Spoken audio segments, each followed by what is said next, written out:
మాట నేర్పించేది అమ్మ, నడక నేర్పించేది అమ్మ, బాధ్యత కూడా నేర్పించేది అమ్మ, మన కోసం జీవితం మొత్తం త్యాగం చేసేది మన అమ్మ, భూమి కంటే ఎక్కువ భారం మోసేది మన అమ్మ.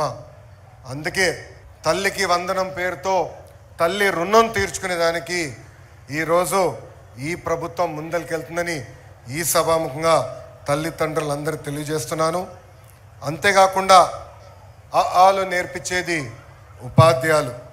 ఉపాధ్యాయులకు ఒక స్వార్థం ఉంటుంది.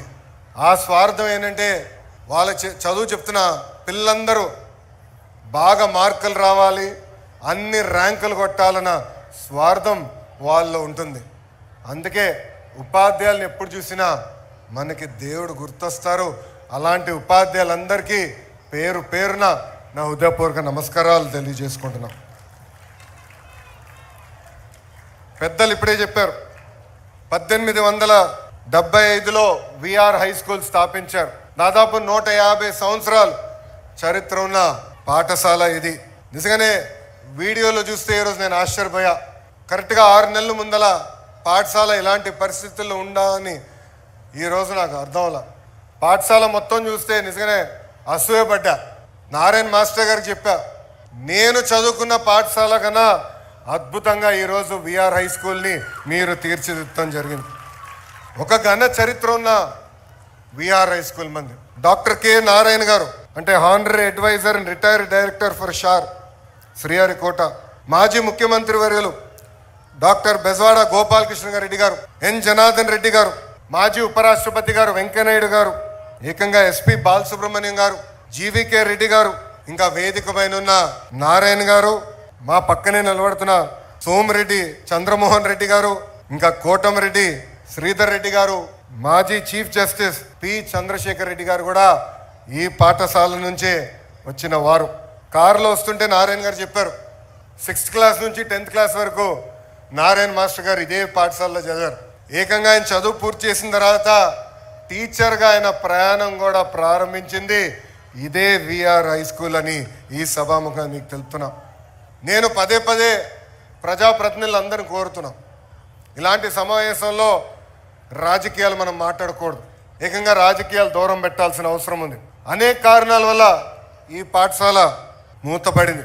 కానీ నారాయణ గారు డోర్ టు డోర్ తిరిగి ఆనాడు ప్రజలందరికీ హామీ ఇచ్చారు, మూతబడిన విఆర్ హై స్కూల్ని తిరిగి ప్రారంభిస్తా అని చెప్పారు. మన ప్రభుత్వం ఏర్పడిన మొదటి సంవత్సరంలోనే చేసి సాధించిన వ్యక్తి మంత్రి నారాయణ గారు.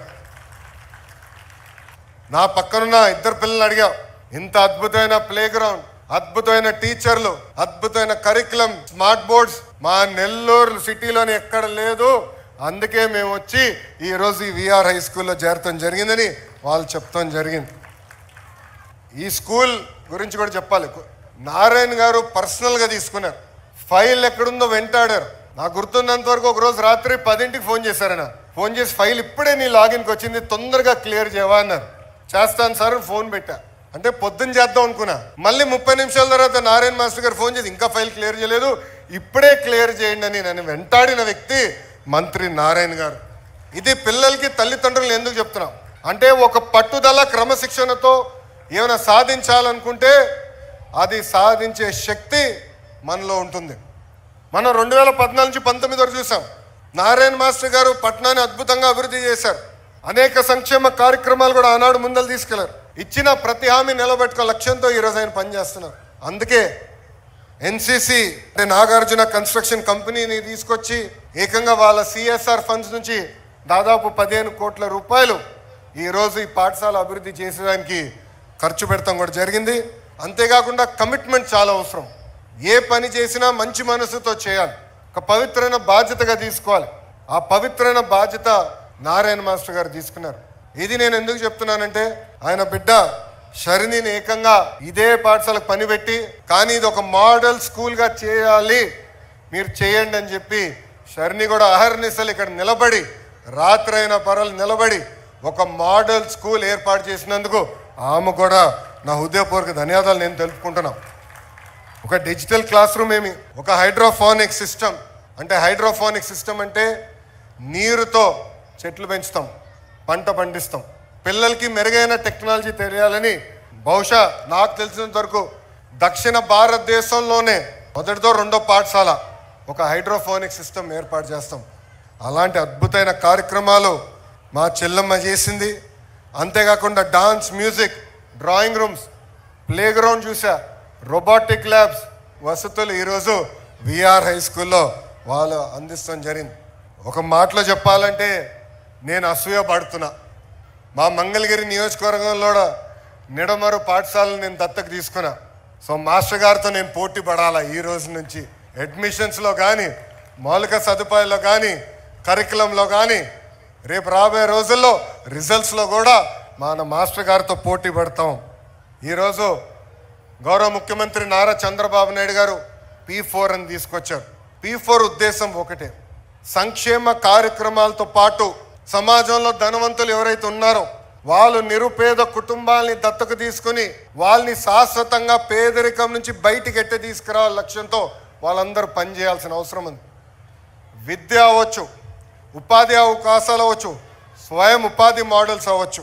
ఆ అవకాశాలు కల్పించి ఆంధ్ర రాష్ట్రంలోనే పేదరికం లేని రాష్ట్రంగా తీర్చిదిద్దాల లక్ష్యంతోనే ఈ P4 కార్యక్రమం స్థాపించాం. దాంట్లో భాగంగా శరణి ఏకంగా ఇక్కడున్న కొంత కుటుంబాల్ని దత్తక తీసుకుంటాం కూడా జరిగింది. దాంతోపాటు ప్రభుత్వం ఇస్తున్న యూనిఫామ్స్తో పాటు ఏకంగా నారాయణ మాస్టర్ గారు అదనంగా 4 జతల బట్టలేమి, ట్రాన్స్పోర్టేషన్, బ్రేక్ఫాస్ట్ కూడా ఉచితంగా ఈరోజు విఆర్ హై స్కూల్లో అందజేస్తాం జరిగింది. నేను శాసనసభ సాక్షిగా చెప్పా, ఒక విద్యాశాఖ మంత్రిగా తృప్తి ఎప్పుడు వస్తుందంటే ప్రభుత్వ పాఠశాలల ముందర పాఠశాల ఫుల్, అడ్మిషన్స్ క్లోజ్డ్ అనే బోర్డు వచ్చినప్పుడే నాకు తృప్తి వస్తుందని చెప్పా. అలాంటిది 6 నెలల్లో చేసి చూపించిన వ్యక్తి మాస్టర్ నారాయణ గారని ఈ సభాముఖం మీ అందరు తెలుపుకుంటున్నా.